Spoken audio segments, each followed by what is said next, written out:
সম্মানিত আল্লাহর গোলাম বলতে চাই, এমন একটা সময় এরকম ঘটনা, মাদ্রাসায় তখন বিদ্যুৎ ছিল না, কারেন্ট ছিল না, কেরোসিনের তেল দিয়ে মাদ্রাসায় পড়াশোনা করতে হয়।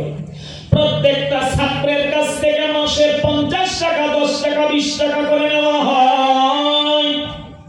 এই এতিম সন্তানের কাছ থেকে 10 টাকা করে মাস নেওয়া হতো। মা যখন মারা গিয়েছে, সন্তান মায়ের কবরের সামনে গিয়া, কবরের পাশে গিয়া কান্না করে, মা, কলিজার টুকরা মা, তুমি আমাকে মাদ্রাসায় ভর্তি করে দিয়েছো। আমার মাদ্রাসায় কোরআন হেফজ চলছে, যদি কেরোসিনের তেল কিনা না হয় আমার পড়াশোনা বন্ধ হয়ে যাবে।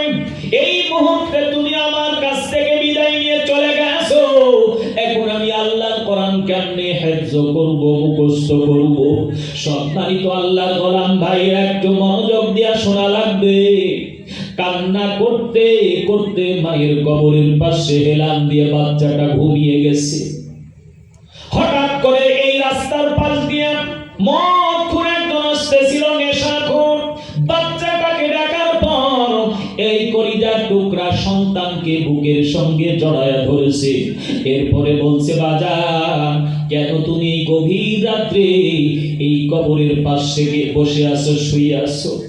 বাচ্চা চোখের পানি ছেড়ে দিয়া বলছে, বাজান, রব্বুল আলামিন এই দুনিয়ার জমিনে আমাকে নিয়ামত দিয়েছেন আব্বা। 3 বছর বয়সে আব্বাকে হারিয়েছি, আর আরেকটা নিয়ামত, সেটা হলো মা। এই 5 বছর বয়সে আমার মাকে হারিয়েছি। আমি এমন একটা হতভাগা সন্তান, যেই মাদ্রাসায় পড়াশোনা করতাম, ওই মাদ্রাসায় পড়াশোনা করার কোনো সুযোগ নাই।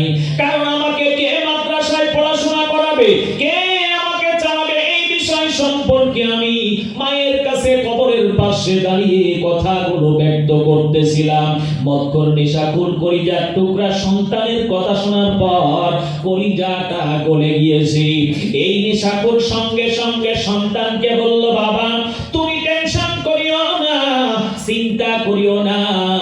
কোরআন হেফজ করতে গিয়া যত টাকার প্রয়োজন, আমি অন্ধ গোলাম, আমি একজন অন্ধ নগণ্য গোলাম, তোমার যাবতীয় খরচাকে আমি আল্লাহ তাআলার ওয়াজকে খরচ করব। বলেন সুবহানাল্লাহ।